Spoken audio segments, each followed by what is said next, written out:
పెళ్ళ పంట అంటారు కదా. కానీ ఇప్పుడు పెళ్ళంటే చాలామంది భయపడుతున్న పరిస్థితి.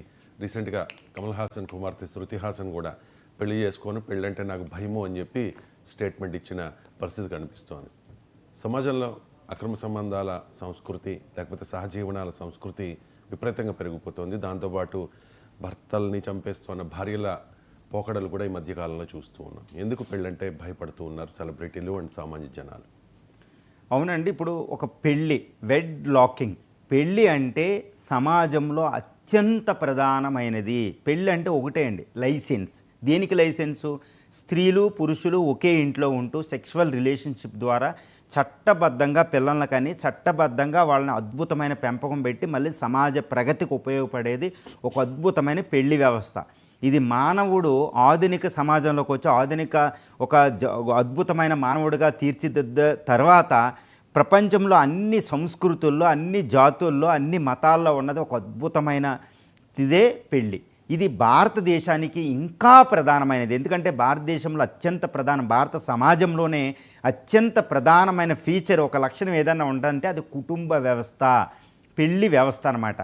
కానీ ఇప్పుడు ఈ పెళ్లి వ్యవస్థకి బేటలు వాడుతున్నాయి. ఈ పెళ్ళిళ్ళు తగ్గుతున్నాయి. పెళ్ళిళ్ళు అంటే భయపడే పరిస్థితి వస్తుంది, కారణాలు ఏదైనప్పటికీ. అయిపోయి కోహాబిటేషన్ అంటే లివింగ్ రిలేషన్షిప్లు పెరిగిపోతున్నాయి అనమాట.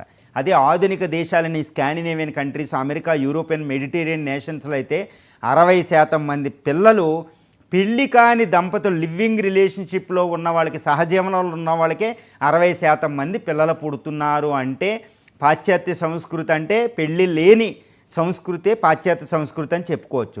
ఇప్పుడు ఇది ఈ ఈస్టర్న్ సంస్కృతులకు కూడా వస్తుంది, ఆక్సిడెంటల్. ఇది ఎలా వస్తుంది? తూర్పు సంస్కృతుల్లో కంటే భారతదేశంలో కూడా ఇప్పుడు లివింగ్ రిలేషన్షిప్లు మోతాదు పెరిగిపోతుంది అనేది అన్నమాట. ఇక్కడ ఒకటండి, లివింగ్ రిలేషన్షిప్ అనేది చట్టబద్ధమే, అది గుర్తుపెట్టుకోవాలి. క్రిమినలైజేషన్ కాదు, చట్టబద్ధమే. According to the supreme court recent జడ్జిమెంట్లు కూడా ఉన్నాయండి. ఇప్పుడు 2005 ఈ డొమెస్టిక్ వైలేషన్ యాక్ట్ని ప్రివెంట్ చేయడంలో కూడా అక్కడ లివింగ్ రిలేషన్షిప్ని గుర్తించడం జరిగింది.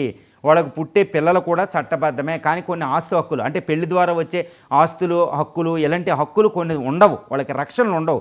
కానీ ఆ పిల్లలకి లీగాలిటీయే, ఆ లివింగ్ రిలేషన్షిప్కి లీగాలిటీ ఉంది. ఎప్పుడు 18 సంవత్సరాల వయసు స్త్రీలకి 21 సంవత్సరాలు, అంటే మనం ఒక ఏజ్ ఉంటుంది. ఆ ఏజ్ దాటిన తర్వాత వాళ్ళ కన్సెన్షువల్గా వాళ్ళు ఒక ఇంట్లో ఉండి వాళ్ళ ఎక్కువ కాలం వాళ్ళు జీవించే హక్కు, అది చట్టబద్ధమే లివింగ్ రిలేషన్షిప్. ఇప్పుడు లివింగ్ రిలేషన్షిప్ పెరిగిపోతున్నాయి. ఇప్పుడు చూడండి, పేపర్ పొద్దున్నే లెగ్గానే భర్త భార్యను చంపిందను, భార్యలు భర్తలు చంపుతాను. అఫ్కోర్స్ ఇప్పుడు పేపర్లో ఎక్కడ చూసినా భార్యలు భర్తలను చంపడమే కనిపిస్తుంది మన న్యూస్ పేపర్లో. ఎందుకంటే ఒక ట్రెండ్ అనేది మొదలైంది మధ్యప్రదేశ్ ఈ మేఘాలయ కేసు తర్వాత. కానీ అంటే వెంటనే మీడియా, సోషల్ మీడియా ఇవన్నీ ఒకటే పెడుతుంది, భార్యలు భర్తలు చంపిన కేసులే వేస్తూ ఉంటారు. కానీ ఇప్పటికీ భర్తలు భార్యలు చంపే కేసులు ఎక్కువ ఉన్నాయి సమాజంలో. భార్యలు భర్తలు చంపే కేసులు చాలా అక్కడక్కడ సంభవిస్తాయి, కానీ వాటిని హైలైట్ చేస్తున్నారు. ఎందుకంటే అది ఒక విచిత్రం కాబట్టి. మనకు బిజినెస్ మ్యాన్లో సినిమాలో మహేష్ బాబు అంటారన్నమాట హీరోయిన్ని, చేపలు మనం కోట్ల చేపలను తినవచ్చు, కుక్కలను చంపవచ్చు, జంతువులను చంపవచ్చు. కానీ అదే జంతువు అదే చేప వచ్చి మనిషిని చంపితే అది వార్త, ప్రపంచ వార్తలాగా. ఇప్పుడు భర్త మనం సమాజంలో యాక్సెప్ట్ చేయం కదా స్త్రీ యొక్క ఆధిపత్యాన్ని. కాబట్టి భార్యలు భర్తలు చంపిన కేసులు ఎక్కువ కనపడుతున్నాయి.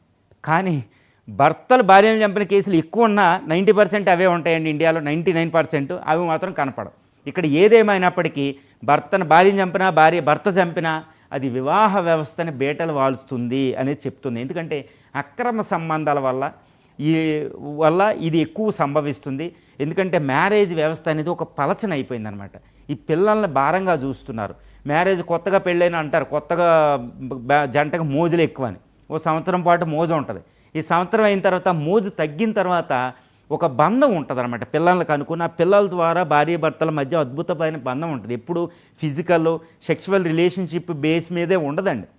ఈ పిల్లల ద్వారా మళ్ళీ ఒక అద్భుతమైన బంధం ఉంటుంది. తర్వాత పిల్లలు పెద్దవాళ్ళు. ఈ విధంగా ఒక అద్భుతమైన కుటుంబ వ్యవస్థ అనేది ఒకటి ఫామ్ అయిందనమాట. అది బంధాల మీద ఆధారపడి ఉంటుంది. కానీ ఇప్పుడున్నది చిన్న పెయిన్ కలిపితే ఓపిక లేకపోవడం, చిన్న పెయిన్ వస్తే తట్టుకోలేకపోవడం, ఏమన్నా ఆర్థిక బాధలు వస్తే మ్యారేజ్ వ్యవస్థ నిందించుకోవడం, ఒకరికొకళ్ళ డిపెండెన్సీ లేకపోవడం, నువ్వంటే ఎక్కువ నువ్వంటే అనుకోవడం, ఈ కోపతాపాలు, ఇవన్నీ వల్ల ఏంటంటే ఈ యొక్క వివాహ బంధం దిగజారిపోతుందనమాట. దీంట్లో వచ్చింది లివింగ్ రిలేషన్షిప్. అందుకని కొంతమంది అంటున్నారు, నా పెళ్ళొద్దు. ఏదో పెళ్ళయిందనుకోండి మళ్ళీ విడిపోవాలంటే డైవర్స్ కేసులు. అదొక సంవత్సరాల కొద్దీ పిల్లల గోల, ఇవన్నీ నాకెందుకు, మళ్ళీ నేను పోషించాలి, ఇవన్నీ నాకెందుకు, నేను కాదని అనుకున్నప్పుడు ఉంటాను, లేదంటే ఓకే బాయ్ అంటాను, ఈ బాయ్ అనే పదంతో పోద్ది, ఇదంతా ఎందుకు, ఈజీ చేసేసుకుంటున్నారు, స్వేచ్ఛ ఎక్కువ అనుకుంటున్నారు. ఓకే, ఈ వివాహ వ్యవస్థకు ఒక పవిత్రత అనే దాన్ని గుర్తించడం లేదు. కానీ వాళ్ళు ఒకటి గుర్తుపెట్టుకోవాలి, వాళ్ళు వివాహ వ్యవస్థ వాళ్ళ యొక్క వ్యక్తిగత మోజులు చూసుకున్నా మరి పిల్లల కంటే వాళ్ళకేంటి రక్షణ అనేది మనం చూడాలి. అంటే వివాహ వ్యవస్థ యొక్క ముఖ్య లక్షణం భారతదేశంలో అద్భుతమైన సమాజాన్ని నిర్మించడం. ఎందుకు, వివాహ వ్యవస్థలో, పవిత్రమైన వివాహ వ్యవస్థలో పుట్టిన పిల్లల ద్వారా సమాజ ప్రగతి ఉంటుందన్నమాట. మరి పిల్లల సంక్షేమం ఎవరు కోరుకుంటారు? నిన్నటికి నిన్న ఒక క్రికెటరు వాళ్ళ అమ్మాయి వస్తే డైవర్స్ అయిపోయింది, వాళ్ళ అమ్మాయి వస్తే చక్కగా కౌగిలించుకుంటున్నారు, కన్నీళ్లు కారుస్తున్నారు, కరెక్టే, ఎమోషన్స్ వ్యక్తం చేశారు. మరి ఆ అమ్మాయి జీవితం ఇలాంటి ఎన్నో జరుగుతుంది. కాబట్టి వివాహ వ్యవస్థ, పవిత్రమైన వివాహ వ్యవస్థని మళ్ళీ మనం పునర్నిర్మించుకుని దాని యొక్క పవిత్రతను కాపాడవలసిన అవసరం, మనకు పరిష్కారం ఇక్కడ మెయిన్ అనమాట. ఓకే, మీరు లివింగ్ చట్టబద్ధమే, కానీ నైతికత కూడా చూడాలి. పిల్లల్ని రోడ్ల మీదకి వదిలేయడం ఏంటి, నైతికత చూడరా? ఓకే, ఇది కూడా చూడాలి. కాబట్టి మళ్ళీ మనం రామాయణంలోకి వెళ్ళాలి, మళ్ళీ భారత సంస్కృతిలోకి వెళ్ళండి. వివాహ వ్యవస్థను ప్రోద్బలం చేసుకోవాలంటే ఏంటి, తల్లి తండ్రులు మనం పిల్లలకి ఇచ్చే సాంప్రదాయాల్లో వివాహ వ్యవస్థని బోధించండి.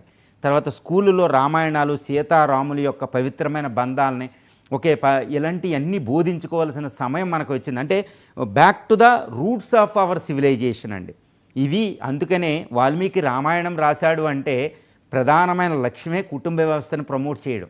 అందుకే సీతారాముల్ని లాస్ట్ దాకా తీసుకెళ్తారు. అంటే సీతారాములు ఈ రామ అంటే విలువ లేదు, సీతను కలిపితేనే రాముడికి విలువ. అది రాముడు నోట్లోంచే చెప్పిన విషయం. సియారామ్ అంటారు, నా ముందు పేరు సీత ఉంటేనే నా పేరుకి విలువ. నేనెవరిని, ఏ రాముడు గొప్పోడు కాదు, సీత లేకపోతే రాముడు ఎక్కడని రాముడే చెప్పిన సందర్భం ఉంటుందని గుర్తుపెట్టుకోవాలి. ఓకే, వివాహ వ్యవస్థని కోసమే మన వేదాలు పుట్టినాయి, వివాహ వ్యవస్థ కోసమే మన ఇతిహాసాలు పుట్టినాయి అని.